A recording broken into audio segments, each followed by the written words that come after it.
his life would have been hell. In fact, the papers did make it hell in the last few days. Yes, because they kept on implying things. Didn't they? That's But right, he yeah. worked right up to the end.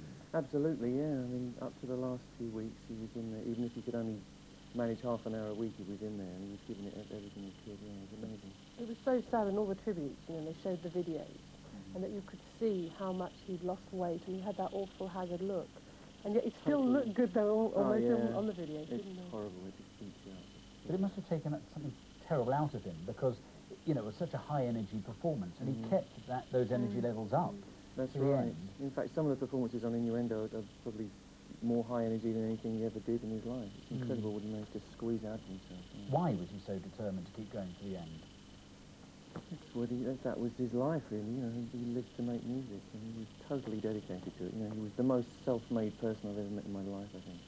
And after his death, did you think to yourself, did you think, I'll never be able to perform again? Because it just can't ever be the same. Well, there's still that feeling, really. It never can be the same, you know. But we had a long time to prepare. It's funny, you know, we were obviously in our minds thinking about it for a long time. And it's still the worst shock in the world when it actually happens, you know, and there's this stage of disbelief, and then you feel very angry. Also, there's a normal sort of grief process, like when you lose a member of the family. My solution was to work, and I just plunged into doing the solo album that I was doing anyway, and it was the best therapy for me, really. As I found before, you know, when I lost my dad, you know, you go through this time where you feel disoriented, you know, and the best thing is to keep busy.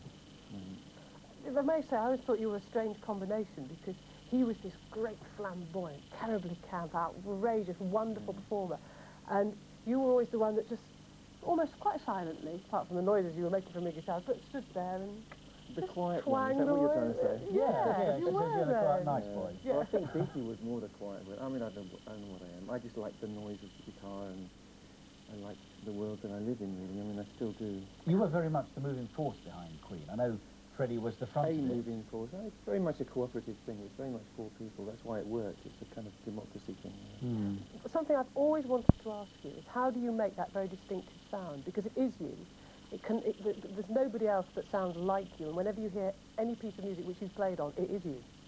How do you get that sound? Well, it's a combination of the guitar, which I made with my dad about 20 years ago or more, and it does have a particular sound, and also the way I play, because I didn't really get taught by anyone. I just picked it up from listening to people, and a bit from my dad, who taught me George Formby ukulele.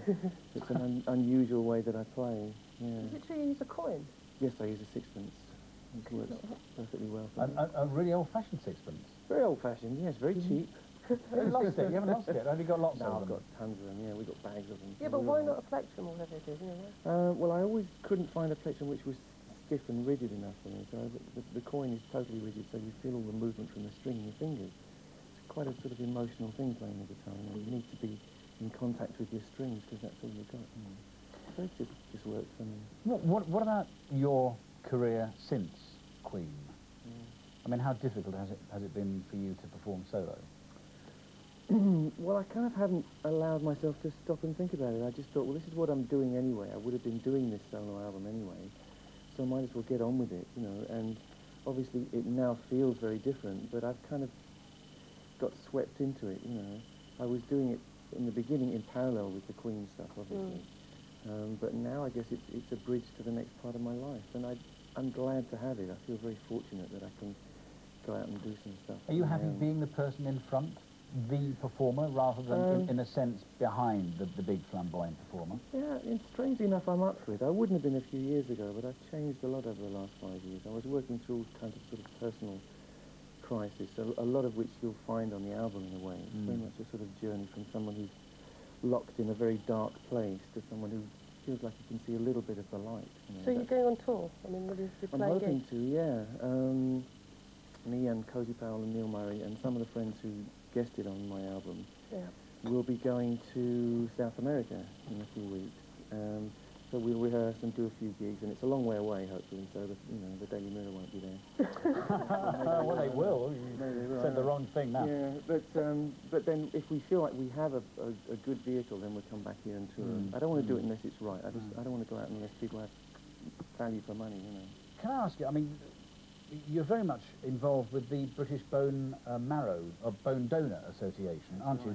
How did that come about? Why were you involved with that? It came about, to cut a long story short, because they used a song of mine, which was Who Wants to Live Forever, as part of their sort of campaign. And Denise Morse, who was really a leader of the whole thing and did a fantastic job, while she was actually dying of the disease, doing the publicity, she had it played at her funeral.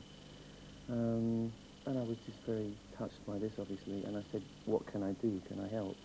And the more I found out about it, the more passionately involved I got. Because here is a disease which is totally curable. The cure is there, you know, you transplant the marrow. But the money isn't there, and there wasn't a big enough register of potential donors. So Because anybody can offer themselves up, can't they? That's right, to be tissue type. Yeah. But the thing is, you have to have your bone marrow type, and it has to be entered into a computer. Into so that a people special can... register, and it's a very difficult process of tissue typing scientifically. Yeah. I mean, it's easy for the donor, just give a little bit of blood. But it's actually going along. I don't think people realise that you can ask, can I be typed for it? That's and right. See if anybody wants it. Yeah, at your local blood donor place, you know, ask if you can also be tissue typed to be available for a donor, and it can save a child's life. Just to go back briefly to Freddie Mercury, you very much miss him still, don't you? There's a Very new much. video tribute coming out this Christmas. Yes, we're working on that at the moment. We're just getting all the permissions from all the various artists who appeared and doing the sound mixing, a bit of video improvements, you know, a bit of enhancement on the video. And it looks really good. It's funny, I'd sort of avoided looking at this thing for a long time, and I truthfully hadn't seen the whole thing since we did it. And I was expecting to go in and go, ugh, you know.